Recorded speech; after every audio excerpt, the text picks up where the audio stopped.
So yeah, so I figured we'd do something new here at the. Where are we? Realms of Rock. Oh yeah, that's right. So I figured let's just in like true fashion of the movie like High Fidelity, where it's like anytime customers walk in, we point our finger and we go, "Hey, your top three." So I figured let's just do like our top three, like whatever we're listening to, whatever we did listen to, whatever's dear to our hearts. So we just picked three random records that we know from beginning to end. So as always, metal thrashing Ed, owner of where are we again? Realms of Rock. You're just gonna keep saying that. Realms of Rock. Realms of Rock. So I'll start with you, Maestro. What you got? Well, let's start with one of my favorite records of all time. Here's the reissue of Exodus's Bonded by Blood. It came out in 1985. One of my favorite records of all time.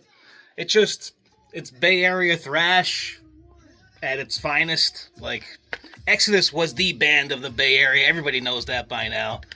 This is such a special record for me. Every song is good. Of course, Bonded by Blood, Exodus, Strike of the Beast, Piranha. Like, there's so many classics on this record that... I knew a guy that had Piranha as a personalized license plate. I don't know who that would be, but...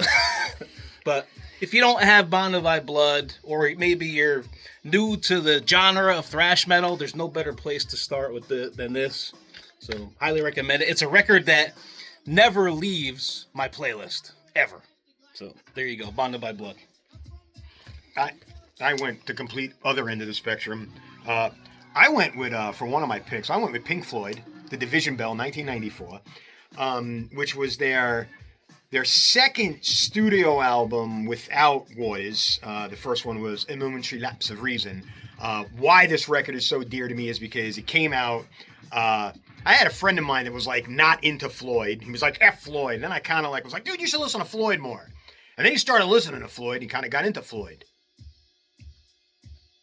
Oh yeah, that would be you. That would be. And so yeah, I admit I took him for his birthday to go deep. So I totally took Eddie for his birthday. We went to go see Floyd on this bill in June. Nobody opened for them. Nobody. Yeah, and I remember like the couple people we went with, they were older than us. I was like, who opens up for Pink Floyd? They were like, nobody could possibly open. So Floyd did 2 shows at Yankee Stadium. They did. And we went to the second one. We went to the second one. And actually, it's funny, the Rangers were in the Stanley Cup Finals against the when we Canucks. went to see, and I believe it was Game 7, and they were flashing the scores up in Yankee Stadium. And if you remember, there was somebody behind us with like a Sony Watchman with like the big antenna, and we were like, this guy like a diehard Ranger fan comes to see Pink Floyd, and meanwhile he's watching a Ranger game. We're definitely not Ranger fans, but it's something that we definitely remember from that show because But we're hockey fans. Great album. I mean, from beginning to end, no skippable tracks on here.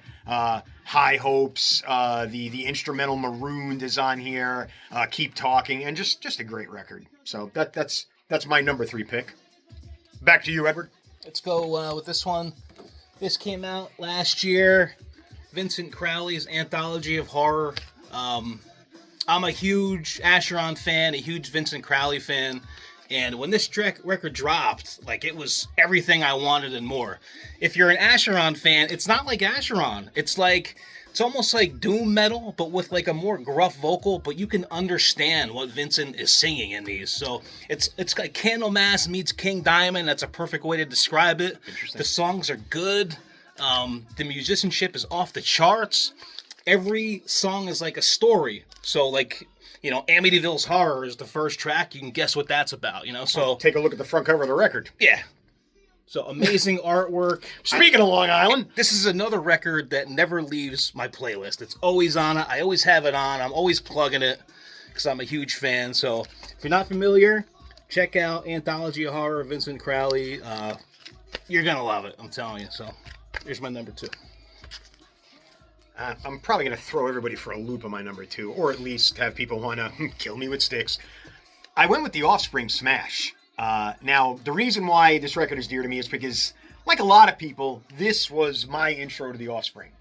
Even though this was their 3rd studio album, but this was an album that came out, of course, come out and play, you got to keep them separated.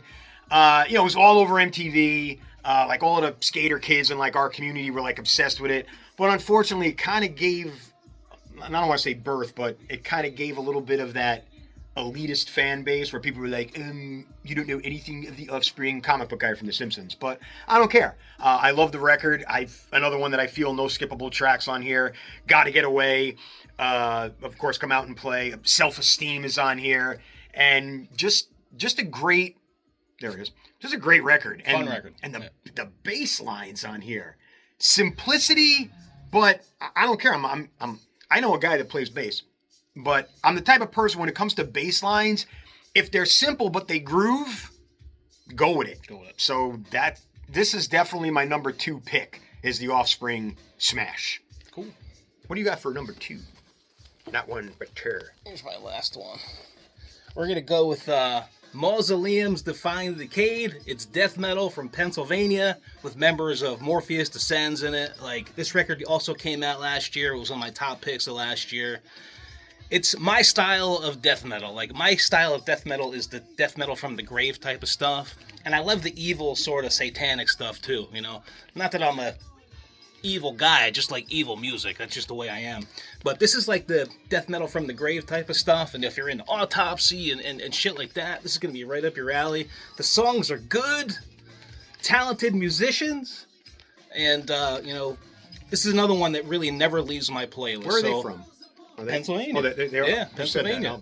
So check out Mausoleum Defying Decade. We have all these here in stock at the Realms of Rock, so you can get them online. You can come into the store and pick them up.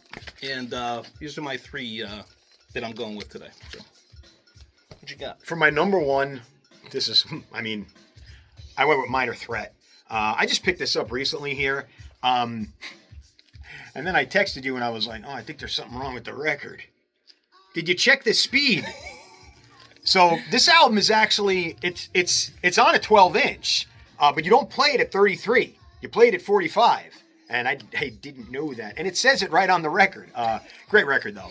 The rawness of this record is just by far, and like Brian Baker's bass lines, going back to bass lines, At a Step, I got straight edge. I mean, for those of you that know or don't know, I still claim to be straight edge. I am straight edge. I know it's really not something you hear because the subculture kind of came in and like kind of went out within like a 20-year period. But I mean, I still have. Oh, I'm not wearing short sleeves. I'm always straight edge when I'm not drinking. So that's like my brother was an only child. But I always say like when you want to capture rawness of a record, it's there. I mean, there's just no real production gimmicks. It kind of reminds me of almost like Kill 'Em All, like from Metallica. And it's definitely my number 1 pick. And I've immersed myself into it so much that I'm not saying it's my gateway into punk because I was a big Ramones fan and stuff like that. But will I leave here with another punk record today? I think you will. Most likely. So those are our 3 and 3. And I think anytime I come down here on a Sunday, we will do this. Yeah, so this is fun. Come on down to the Realms of Rock. Where are you located? 400 Broad Street, Milford, PA. We're also online, realmsofrock.com. Catch you later.